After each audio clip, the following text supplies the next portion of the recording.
yeah, yeah, yeah. And you don't stop, and you won't stop, and you don't stop. I was a terror since the public school era. Bathroom passes, cutting classes, squeezing asses. Smoking blunts was a daily routine since 13. A chubby nigga on the scene. I used to have the tray deuce and the deuce in my bubble goose. Now I got the Mac in my knapsack, lounging black, smoking sacks up in axe and sidekicks with my sidekicks rocking.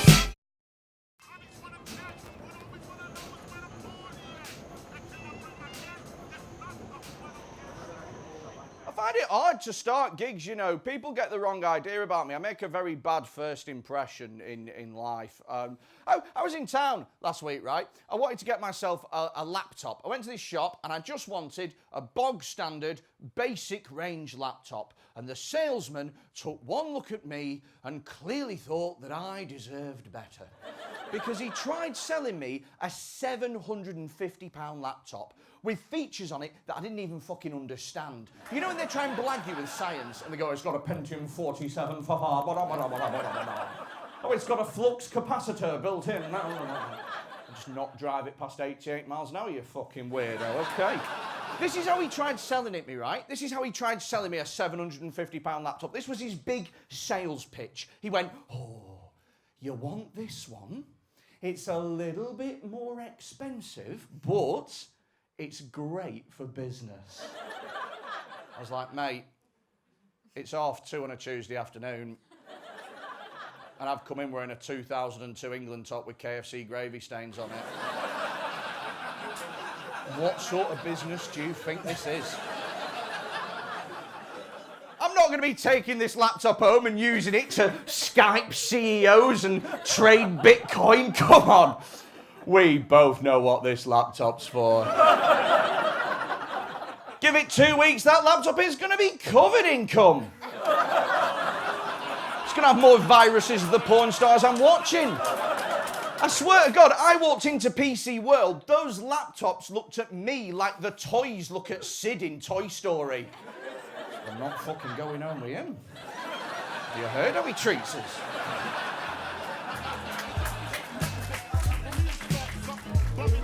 Do you know the best place, the quickest place to get some cigarettes? Yeah, across the road. Oh, thank you.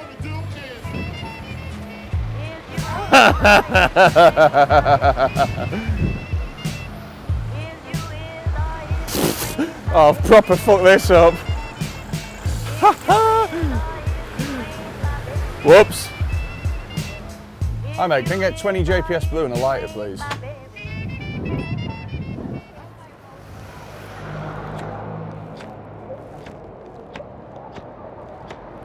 Fuck it.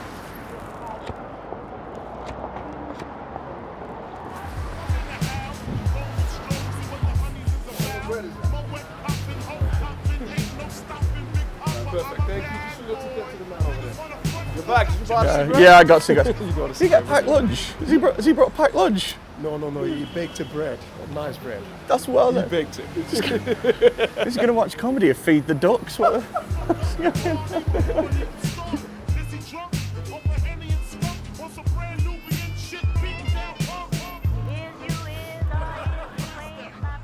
I'm in a relationship. I've been with my girlfriend for 4 years now. We've been 4 years we've been together. And we're at that point in our relationship now where we want to start to fuck other people. I've not fucked my girlfriend in years. We've had sex, we've made love, but that's not the same as fucking somebody, is it? You know, because if you have sex with someone, then afterwards you feel wonderful, you feel special. But if you fuck someone, then afterwards you go away questioning your life choices. I fucked someone and then the next day had full-on existential crises about what I've just done. Constantly questioning everything about my life, being like, oh my God, what the fuck did I do last night? And then a stranger put a spoon in my arse. I don't even know which spoon. What if she's put it back in the cutlery drawer? I'll have to throw all my spoons away. How will I eat soup? Because fucking people is dirty, isn't it? It's animalistic, it's dirty, it's a little bit rough, and that's what makes it brilliant. But how can you have that dirty sex with someone that you love? How How can you be like, baby, I love you, you're incredible, you mean the world to me, you make the world a better place, I'm a better person when I'm around you, but just hold still while I wee on you. I have the safest sex in the world with my girlfriend. I love her too much to fuck her. We have such safe sex. I can't even change positions without doing a risk assessment. I'm like, okay, your elbows can support your weight, can they? Well, you're not going to get cramp in your back leg. Okay, we'll continue. Some guys have fantasies about what they want their girlfriends to wear in the bedroom. They want them to dress dead sexy.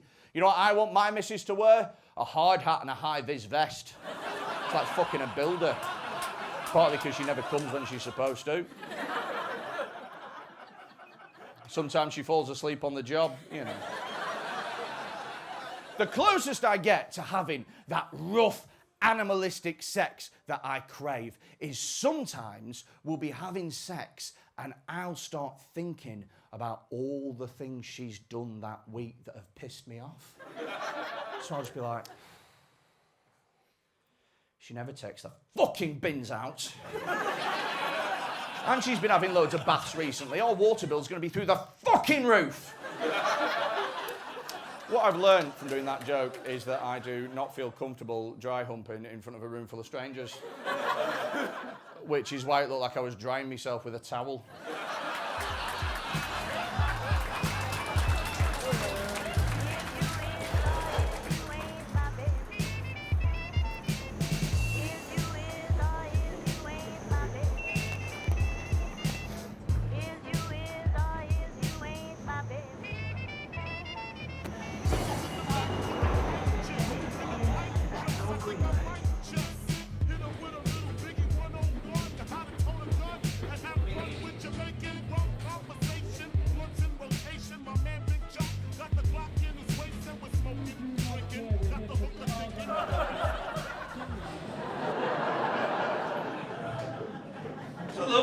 Comedy, this, isn't it? I love how they've decorated the stage entirely out of shit they've found on Facebook, buy, swap and sell. I should explain the hat. I wear a hat on stage sometimes because I've got a problem with my eyesight. I've got ocular migraines where I lose my vision and it gets really blurry and stuff. I went to see an optician about it and he said what you need to do is you need to make sure that you stay away from bright lights, which is pretty much comedy's only occupational hazard. So what I've taken to do is I wear a cap on stage like this, and if the lights get too bright, then what I can do is I can duck underneath like that and the cap blocks out the light. And that has been working quite well, up until recently where I caught sight of myself in a dressing room mirror and realised that I do give off the vibe of a man that's killed at least one prostitute. Not even like an old one, like a young one with dreams. I don't even know if they have dreams. I don't know what they dream about. Don't pay them to talk. There was another time when I did a charity gig for raising money for a woman with cancer so that her and her children could go to Disneyland to, nice cause. And the woman herself kicked me off stage because she wanted to do a raffle. Nothing that I'd done. She was just like, she literally took the microphone out of my hand. She was pissed and she was like, we're going to do a raffle. I was like, okay, I hope you raise the money you want. I found out that my ex-girlfriend has just got engaged last week. No, fuck her, she's a cunt. I was with her for 18 months, and during that time, she put on 3 stone because I have a lot of bad eating habits. And then we'd split up, 2 months we'd split up, then she got with another guy, the guy that she's marrying, who is a personal fitness instructor who had to undo all the damage I've done to her. And we never got on, because the thing is I'm very working class, and she was very middle class, and call me naive, call me short-sighted, but I don't think working class people and middle class people can ever properly love each other. And we just got into arguments about it all the time. She'd try to make herself sound more working class to make me feel better. Like she'd say things, she'd go, oh, I had a pretty rough upbringing as well, you know. I remember there was one year when we only went on 2 family holidays. Well, 3 if you count Centre Parks, but that's basically just surviving in the wilderness. Surviving in the Wilderness. Oh, really? I must have missed that episode of Bear Grylls. Pitting your wits against a luxury chalet in a mini fridge. Having to drink your own piss because you don't want to spend £3.50 on a bottle of Coke. Shut up. You know, I was so bored. You know where I went on holiday one year? Me nan's house. She doesn't even live far away. She's like 15 minutes away. I spent a week in a high-rise block of flats in Chorley. One time, me nan took me up to see a friend who lived on the top floor, and she was like, "Oh, you want to come to Edith? She's got a lovely view." She's got a lovely view. We spent all morning looking out the window at shit. She was trying to point things out to make it interesting. She was like, "Look, look, if you look over there, you can see the beach." I was like, "Yeah, if you look over there, you can see our fucking house." I don't think working class people and middle class people can ever love each other. That's just my experience, man. When I say that, people always go, "What about Meghan Markle?" Mm-hmm. And I understand where you're coming from there, because her family are proper scum. Have you seen her dad? Jesus Christ. He always looks like he's midway through grouting a bathroom. It looks like he steals pens from the bookies, you know, that kind of guy.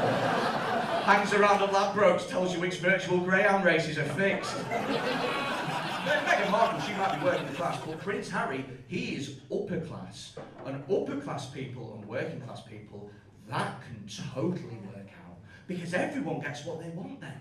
She gets to marry a prince, and he gets to marry someone who knows what it's like to be poor and does not want to go back to that shit. He can make her do whatever the fuck he wants. He's got control over it. He can be like, "Hey, babe, give me a blowjob." She's like, "I don't really feel like giving you a blowjob." Oh, okay. Maybe I don't feel like renewing your visa. I never want to get into a massive argument with Prince Harry because the royal family are connected. They're powerful people. They spent 1,000 years beheading any commoner that disagreed with them. That's not the kind of shit you give up overnight. Can you imagine getting into a big argument with Prince Harry if you're in a relationship with him, saying some things that couldn't be unsaid, and he wakes you up the next morning, he's like, hi babe, hi. No, it's all right, forgive me, it's water under the bridge. Honestly, it's fine. Guess what? I've decided you're going on a road trip to Paris. Don't worry, Grandad's driving. And I'm not having a go at her, by the way. She married her prince. Good for her. That's the working class dream as far as I'm concerned. If you told me tonight that there was a princess somewhere that wanted to marry me and look after me, I wouldn't care what she looked like. I wouldn't care how old she was. My only question would be princess of what country? Because if it's like the Princess of Switzerland, mate, I'm there. If it's the Princess of Somalia, I'm not being funny, this is going to be worse than the life I've got now. Rocking up to the village like, "Hey, have you got Wi-Fi?" "Mate, we've not even got a well." She walks in wearing a wedding dress made out of a t-shirt I donated. Fuck that shit. Hi mate, can you get me to Top Secret Comedy Club on Drury Lane? Drury Lane, Top Secret Comedy Club. Quick. I'm in a taxi now. So 10 minutes? All right, no problem. See you soon. Wait.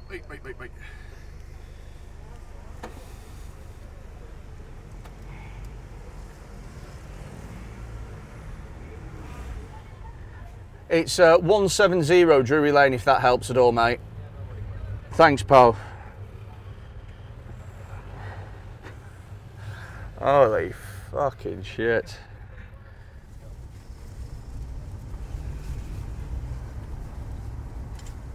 Is it at the end here? I think it's at the end.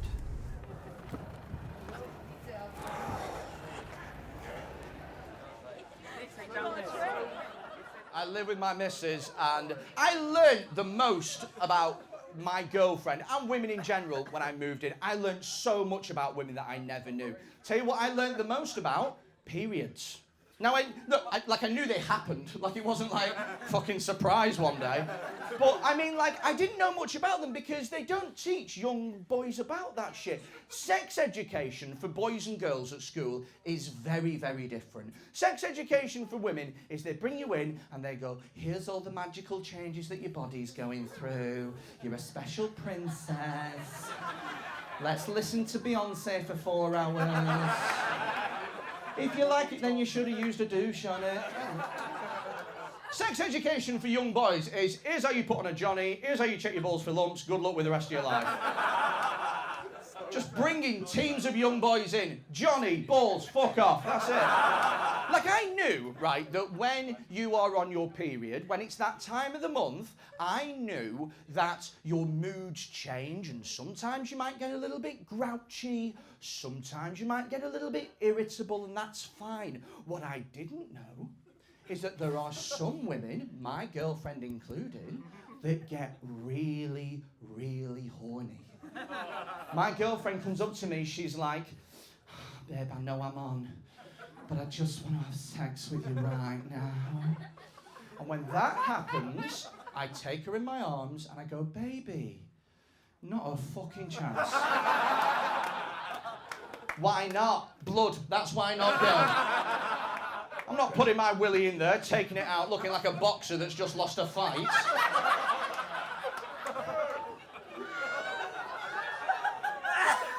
Do you know what it is, though? Genuinely, it's the double standards of the thing that gets me, right? Because when she's on her period, she wants, nay, she expects that I should have sex with her.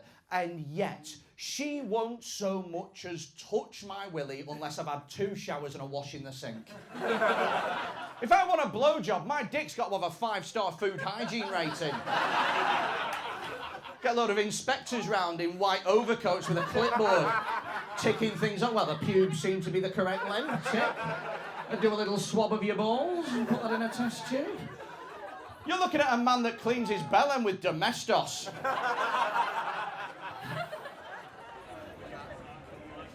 Do you know what? I'm having a nightmare with a joke at the moment. It's a new joke. It's about Brexit. It's about the best thing about this country are immigrants. And the amount of... It's been going really well up north, but the amount of kickback I get down here, just from these 2 routes, I've just felt it change a little bit. I don't know why they... I don't know if it's something where they think... It's a bubble. London's a bubble. And the thing is that, you know, you heard about Bill Burr was saying, like, when he was warming up for the shows over here, he was doing New York.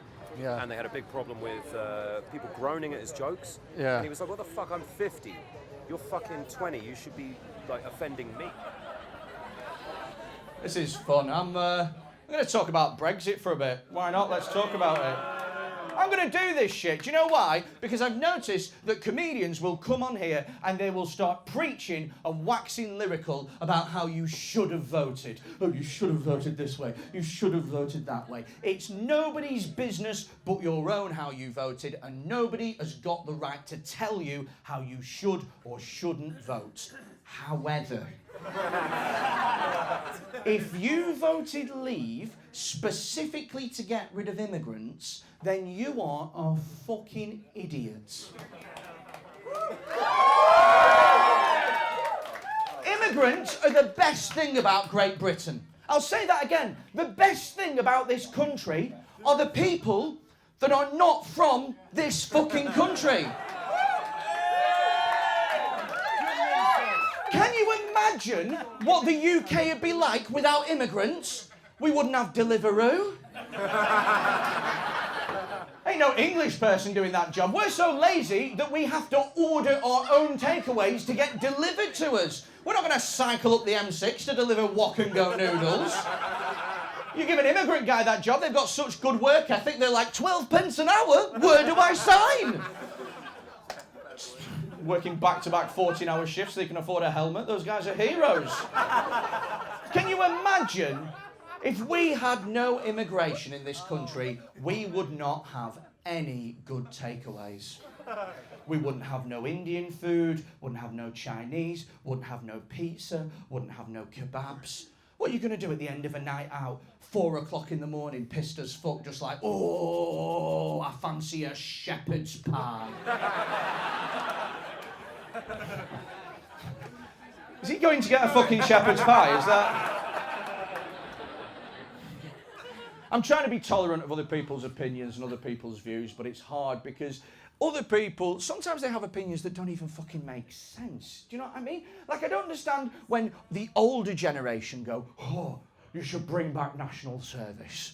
That's what would sort the country out, give the country a bit of backbone. Bring back national service. Really? That who you want fighting in a war? Millennials. Trying to feed an army of 1 million people, all with different dietary requirements. Getting gluten-free vegan food delivered to the front line. How would that even work? You know, because like the last massive world war was World War II. We still learn about that in schools. Can you imagine if there was a war with millennials and they taught that to children in 100 years' time? Reading tweets from the trenches? Going through a textbook of pictures of soldiers, all with different Snapchat filters? Stood on no man's land looking like a bashful chipmunk? Hashtag behind enemy lines. Oh man, this was loads of fun. If you've enjoyed me, then I'm on Facebook, facebook.com/Freddy Quinne Comedy. It's not funny, that is. It's just a fact. Oh, you can fuck. Oh, is it? Were you going to spill it on me then? Cheers, I think. That was a cheers. Oh, right. Well, given the conversation that we just had, I thought you were going to go. He's not giving me his. Fuck him. Do you know what I mean? Go on. I'll give you a cheers then. Cool. Well, it's. That's all it had to be. That's it. Cool. That's all right. It's weird this because I've done pretty well, but now because I've spoken to you, it's turned shit.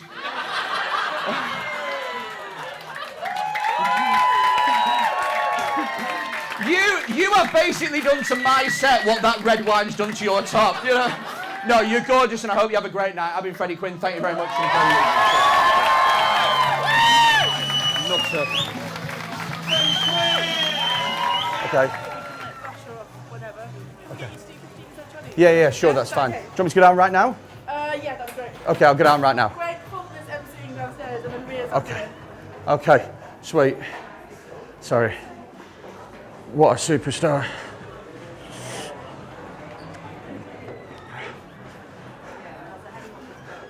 Yeah, mate. Hello. Hello, man, you all right? You are, let me see, Ria's done that, she's doing 10. Yeah, and then I'll do 15. Great. Whew. How's life? Mate, rushed as a motherfucker. Shit, man. I'm gonna go in to the bar, get a drink. I'll see you soon.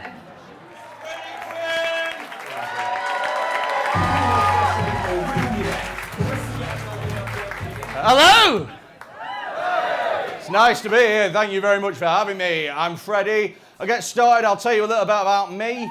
A lot of people are very surprised when I tell them that I'm transgender. And I think that's probably because I'm not. But it's fun to pretend, isn't it? Because the society that we live in nowadays, nobody wants to pull you up on that shit. You say whatever the fuck you want, people go, oh my God, you're so brave, you're fantastic, oh my God. Inspirational. Honestly, I tell people that I'm transgender and I can see them genuinely trying to work out which way I've gone. Because either I used to be a woman that's turned into the most convincing man of all time, or I am a man that wants to be a woman and is putting in fuck all effort. It's like I've grown tits and stopped. Oh, they'll get the idea. I'll tell them I play netball.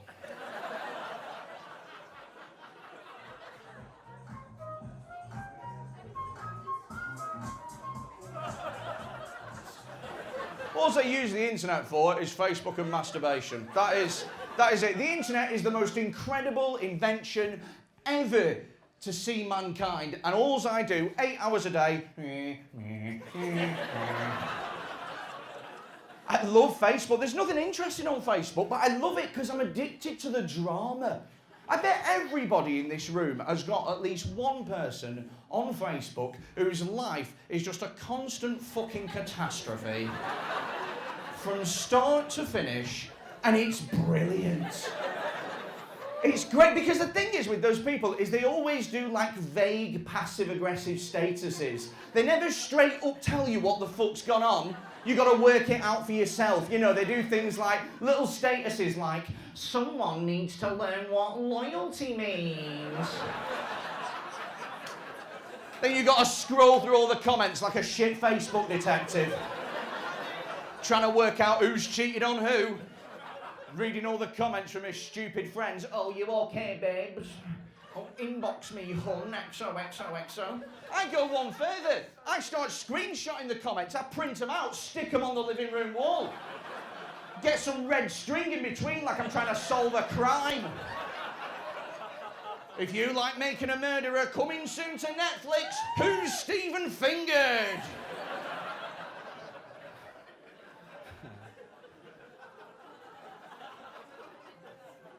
A lot of people are doing online dating at the moment. I've been trying to get my sister to do online dating. She's 33 years old, she's single, she wants to find a guy. I want to help her out. I want her to do online dating, it'll be good for her. But she's dead against it because she thinks it's beneath her. I don't understand that logic. When I was single, I was on all of the dating websites. I was on Tinder, I was on Plenty of Fish, I was on Single Asian Muslim. I mean, I'm not, but for the right woman, I'd convert. Look at some of the women on singleasianmuslim.com, they're fucking beautiful. I was like, Jesus Christ, I'd pray 5 times a day to smash that shit.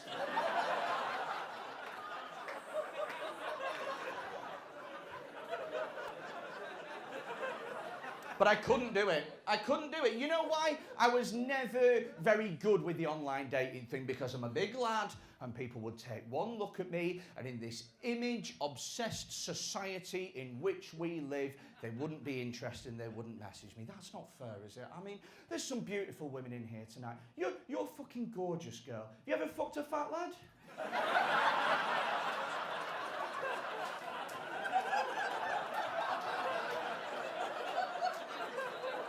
You should. I bet you didn't even think your vagina could get pins and needles.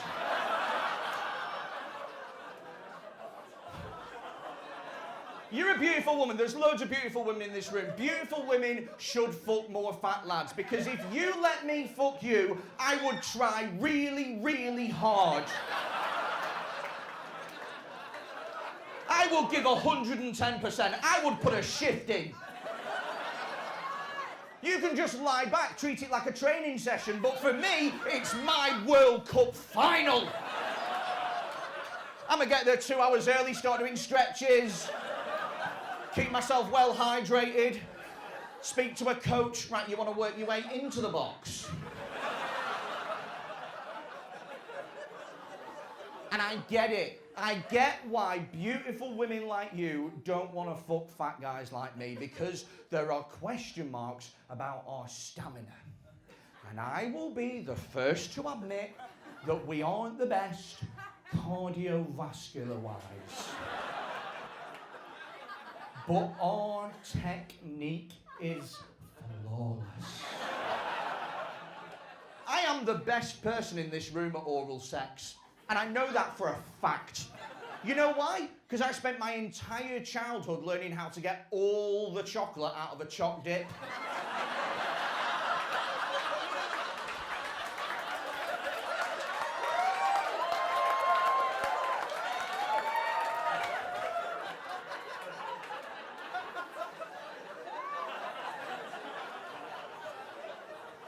I get what this looks like. It does look a lot like me as a fat man is telling beautiful women to fuck me. But it goes both ways. It does. I have fucked some proper rotters in my time. And I'm not embarrassed by that. I think it's a good thing. I am pleased that I was able to make them feel good for a certain amount of time. I think that's great. It's like a service that I provide to the community. Some people pick up cans, I smash puss.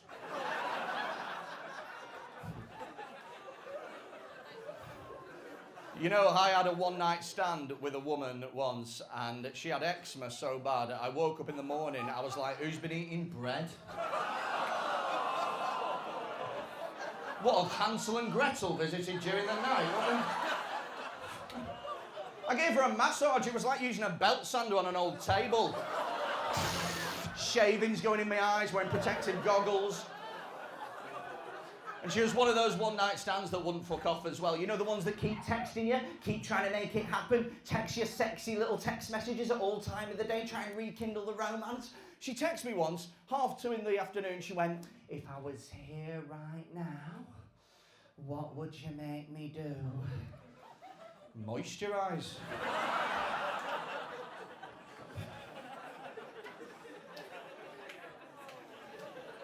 You two together then, yeah? Is that why you were looking at me like fucking daggers, like that? She's beautiful as well. There's a reason I didn't fucking pick on her, because look at the state of that cunt behind. He would kick the shit out of me. What the fuck are you gonna do? Clean my chimneys, you know?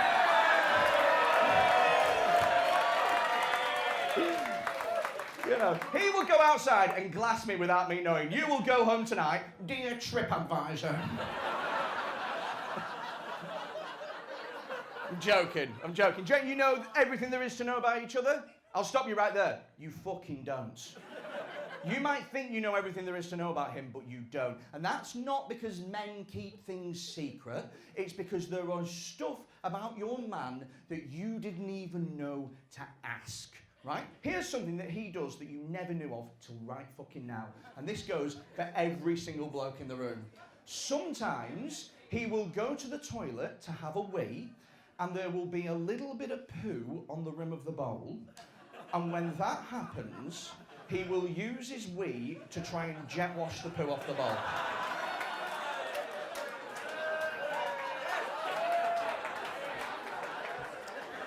And look at every woman in this room right now going, really? And every man going, yeah. Do you know what I do? I hold it all in and then I force it out at once like a pressure washer. Working at the car wash. Whoa. Like being in a shark's tail. Do you want to know something about her? Oh, mate, I'll tell you something about her, right? But this will change the way that you see women. It's like Pandora's box. Once it's open, you can't get that lid shut, right? Sometimes she will be sat down. That's not it, by the way. Sometimes they sit. What's with them? Sometimes she'll be sat down and she'll have a fart. And the fart, instead of going out the back, will go out the front, trap itself in the fanny lips, and then they have to re-fart their own fart. Have you ever heard anything as fucking mental in your life? The first time I heard about that, I thought the laws of physics had been broken. I was tweeting Professor Brian Cox like, excuse me, science guy, stop dicking about with the universe, we got bigger fish to fry back home. And that's ruined women for you, because from now on, whenever she makes so much of a sound, you'll be like, which fucking way was that? I've been Freddy Quinne, thank you very much.